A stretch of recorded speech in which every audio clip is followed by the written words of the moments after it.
Hello, Googlization Nation, and welcome to Culture and the Future of Workplace Culture, a GGG Unleashed podcast with thought leaders, Humanworks8. I'm Ira Wolf. And I'm Jason Cochran. In each of Humanworks8's episodes, we will cover practical insights, tips, and executable activities to get you thinking about the future of culture development in your organization. Let's begin.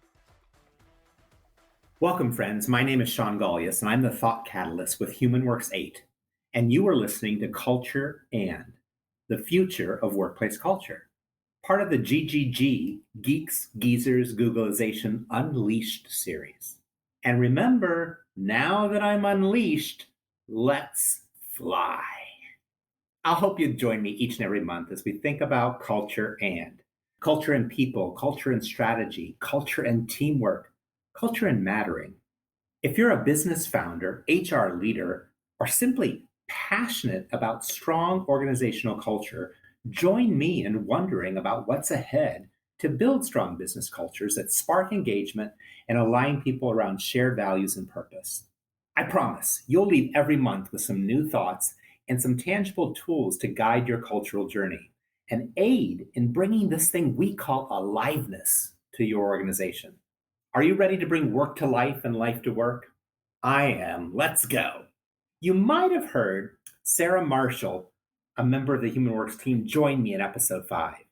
Well, today I wanted to talk about culture and well-being. And I can tell you that Sarah has taught me a thing or two about both, as well as when you are looking at culture and well-being, having a plan is really important. And Sarah is the number one leader on planning. In our thinking, we link culture and well-being to our belief that everyone thrives. So I brought back Sarah with me for this conversation about our experiences and expertise with well-being in the workplace. I'm back. Hi, Shawn. Hi, Sarah. I'm so excited for this conversation today. I put together a few questions for you that I think will help business and people leaders as they look at how to champion people through workplace well-being. And you know that I'll chime in with my own answers too. I sure hope so. I want to start with a few call outs though. At Humanworks8, we say well-being. You might call it wellness or something else, but whatever you call it, be intentional and be consistent. We also don't talk about well-being as a plan, even though I'm a great planner, or a separate initiative of the business. We talk about creating and nurturing a culture of well-being across an organization. And I have more on that in just a bit. And when I said you and planning, I meant you were very intentional about taking deliberate actions that impact a culture through a well-being look and view and outlook. Would you agree? Absolutely. Fantastic. I would only add also, well-being considerations and actions are always a part of any cultural initiative because bottom line, a business culture must support the well-being of its employees. It's the pulse of the organization. The need to find that well-being link is critical no matter what your initiative or focus is. I fully agree, Shawn. Are you ready to get to these questions? Ready. Awesome. So this question is important for leaders who are feeling like they're behind or stuck with well-being at their organization. But if you're an award-winning well-being workplace like we've been in the past, we want you to listen up too, because this is really an opportunity for everyone. The question, what's the foundation of well-being for an organization? Where does leadership draw the strategy for well-being from? The answer, values. Where is well-being in your organization's core values? It's got to be there. You've got to find the link. If it's not directly in the language, how can you tie it in through the explanation of that value? For example, our award-winning culture use the value, be well, work well, live well. Wow, says it all. For Humanworks8, our well-being value is breathe. I can tell you, I live that value every single day. And you might find it funny, of course, Shawn, you're breathing, but it's also taking that moment. And also sometimes when I say it's practicing that pause to take a breath before response, to take a breath before sharing idea, to take a breath to really listen to somebody else, all well-being elements. It's got to be linked to your core values. When we work with companies to elevate their core values, We make them more unique, gutsy, and actionable. But we focus on three things that are very unique to us. We call them the indispensables. The first is the life, the unique individuals who bring your company to life. The touch, who are you trying to impact in the world? But for this conversation, our core value may be breathe, but the indispensable is the breath. How are you focusing on the well-being of every life? How do you keep that pulse that I mentioned before strong across the humanscape of your people? Now, people expect that. What is my organization helping me to do to be able to be at my best in the workplace? That's well-being. Exactly. I love our core value of breathe here at Humanworks8. It really is central to who we are, and it has well-being written all over it. I'm actually, Shawn, wearing a bracelet that you gave me that says breathe on the inside of it, just to keep that as a constant reminder. And yes, when I asked this question, I said that leadership defines the strategy here. So another thing to keep in mind, it's not the well-being intern or the HR team or even the wellness committee. It's all about leadership. So Shawn, what does an organization or an organization's leadership need as part of a well-being strategy? What are other non-negotiables? Well, first of all, focusing on leadership. I believe leadership have to be role models. And that may seem a little old-fashioned, leaders being role models. But I believe that when you're looking at well-being, it's very personalized and not one size fits all. So leaders have to be vulnerable and sharing in how they achieve and what they do for their own personal well-being. If they create that space and sharing, that allows me as a team member or a direct report to find my way to share support I need in order to achieve that perspective on well-being. You touched on this already, but leaders, ownership, to engage, there needs to be a philosophy though. What are your foundational pieces? I've seen well-being programs that have 8, 12, 15 different elements of well-being. And sometimes I think the whole concept of well-being gets lost in that many. I prefer a simpler and clearer foundation.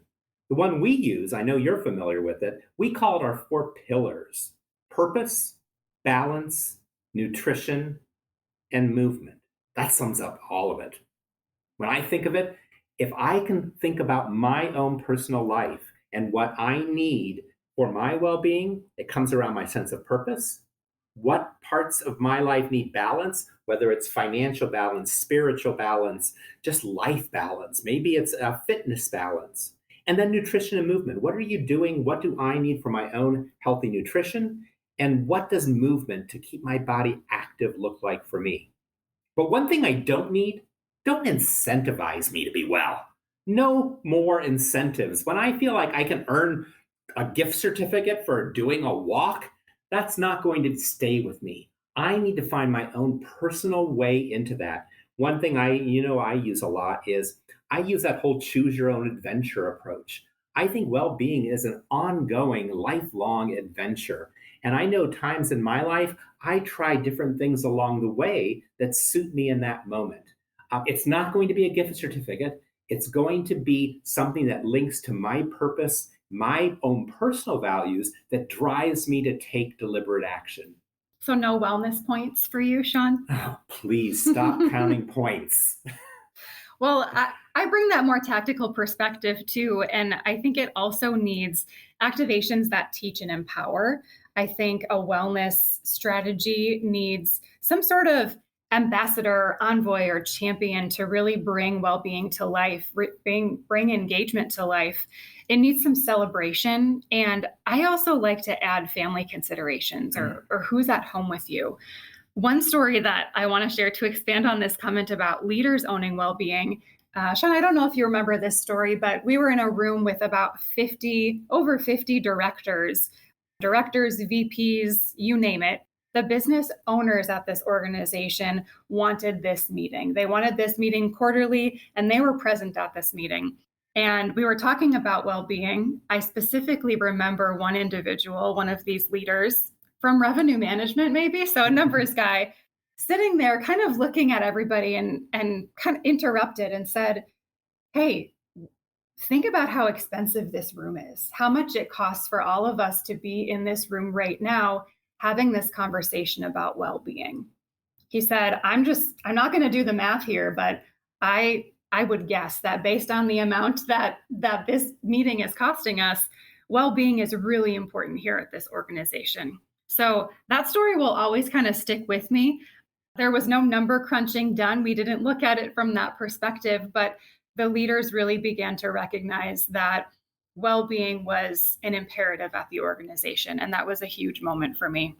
I would add, I believe in that same meeting or one previous or soon after, I challenged that group at the same time. They were very proud of our wellness initiatives and things we did. But I also said, what are you doing to role model this? Are you expecting Sarah, HR, whatever the team is to own that? And I really pushed them to think about what was their role in creating a culture of well-being. And I think that is a big challenge for organizations. How do you engage leaders? But Shawn, I was going to ask you about the other biggest challenges that organizations really have to overcome when it comes to creating a culture of well-being. So can you talk to me a little bit about engagement in well-being activities and strategies? I think it looks different from everyone. And that's why I believe organizations try too often to do a well-being one size fits all. And I think you and I both know what would interest you or what you need yourself, Sarah, is quite different from what's going to excite me or get me to try some new movement or nutritional area. And that's really important. I believe it has to be a lot of different opportunities so that people can find and create their own journey. So, for example, some use an employee assistance program for their own mental health journey or support in a legal situation. Others may not need that, but you need to share the full breadth of what an EAP program can offer so people can find their ways into it.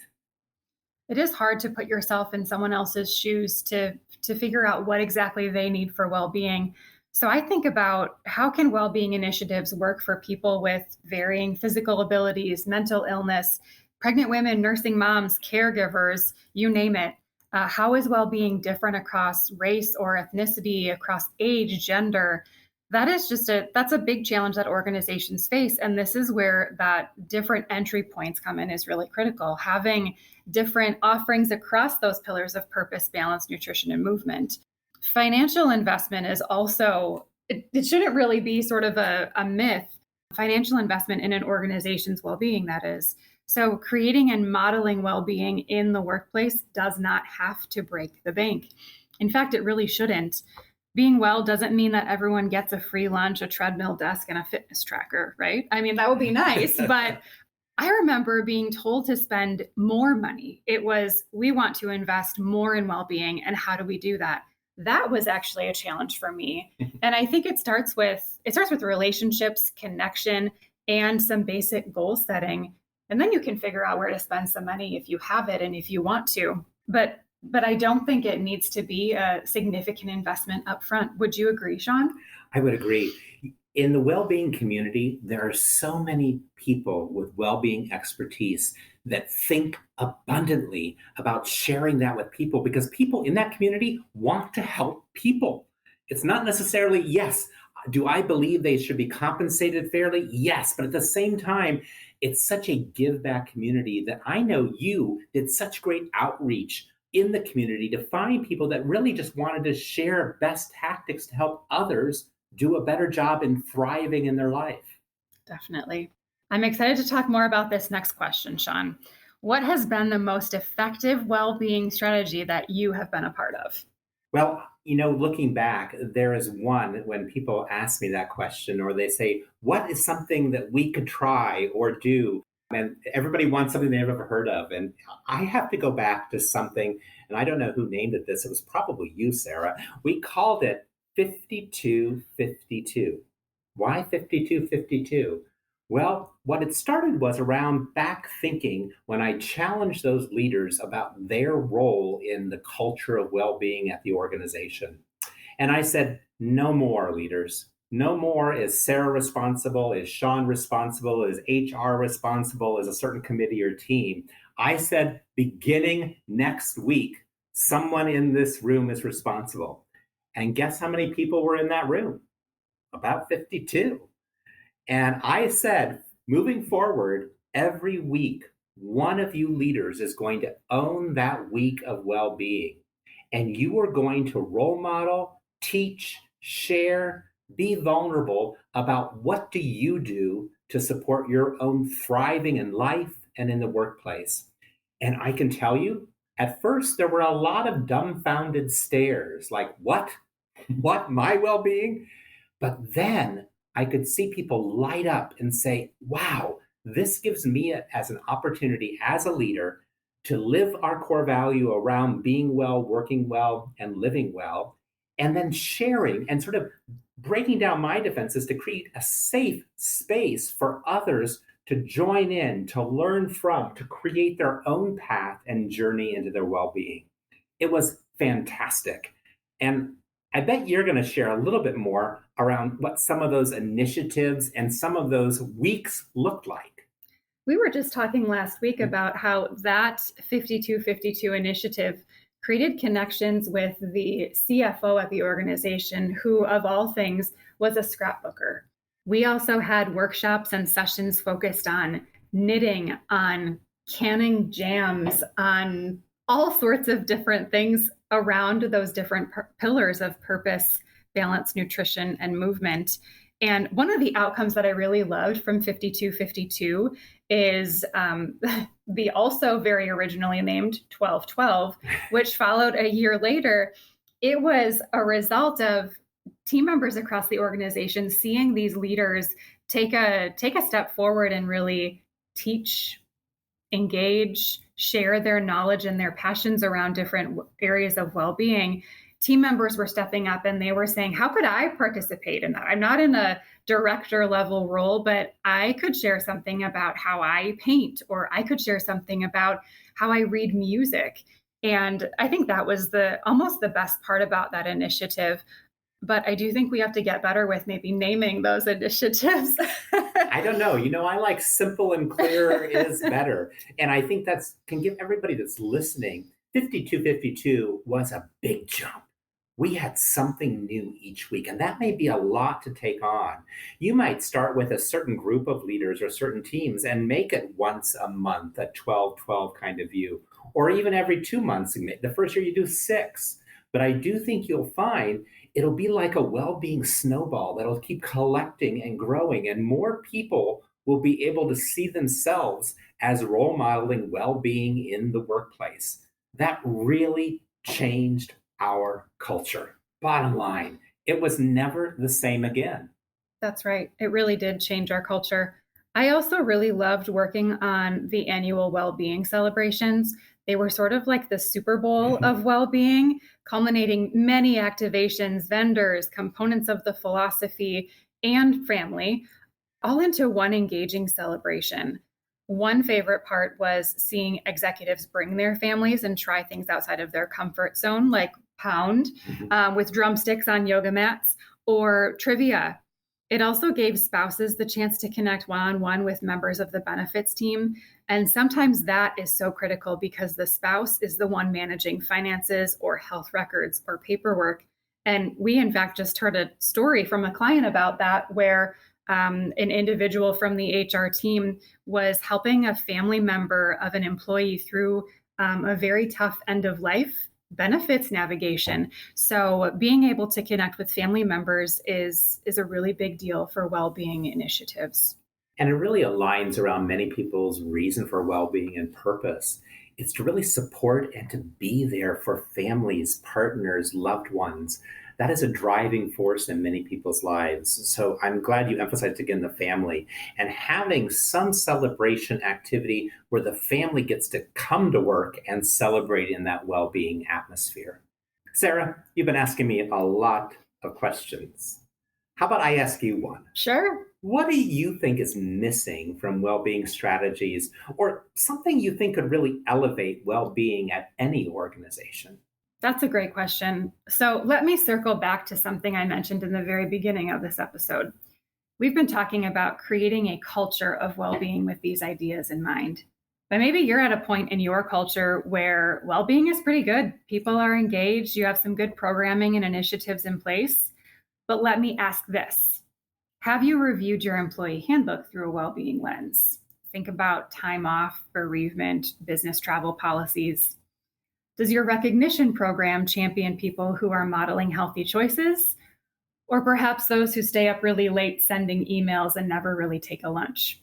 And do the rewards promote healthy choices and experiences? And how is your organization's well-being philosophy reflected in the recruiting and hiring process? Is the candidate experience congruent with the new hire experience and beyond?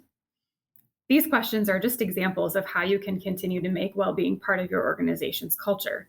It's weaving well-being into the different people touchpoints of your business. And I know we can't leave you hanging on that, so please check out the show notes for a tool that we have to help you look at those touch points and guide you through elevating your culture of well-being through new strategies tied back to them. That's fantastic. The tools that you've been, really eyeing and helping organizations look at and use, just some frameworks, like we've said, are really important in order to be able to take that first step. Absolutely. So last question. Already? Shawn, already. What do you do, Shawn, for your own well-being? And if there was one thing that you would do differently to support your well-being, what would it be? Wow. I'm going to have to really go internal for this. Well, I think Sarah, when I approach my well-being, especially from a movement and working out perspective, the coaches I seem to find, I need a coach. I need somebody to drive me, to keep me on task, or I get distracted. That's important to me. Sometimes I will invest in that because I know I need it and it helps me. And then on top of needing a coach or a guide, I also need somebody that brings me variety in their approach. I can't do the same thing every week. Sometimes I can't do the same thing every hour I work. So as somebody that takes that approach, that really motivates me and it surprises me and it brings that sense that I want to go back and try again. I need that. I know that. So that's one thing I look for my own. And your second question, what would I do differently? Well, one thing that I know that I really value in life and part of my well-being is to have what I call escapes. I need time away.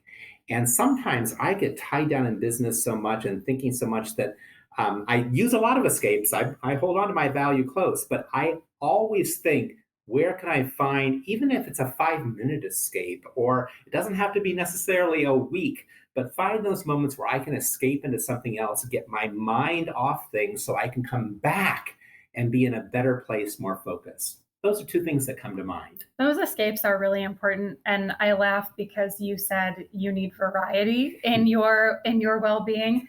And I think I thrive a little bit more on routine. So it's really establishing those sleep routines, the exercise routines. And the one thing that I think my whole family could get better with is sort of that meal prep routine. So I'm looking forward to maybe doing a little bit more of that soon.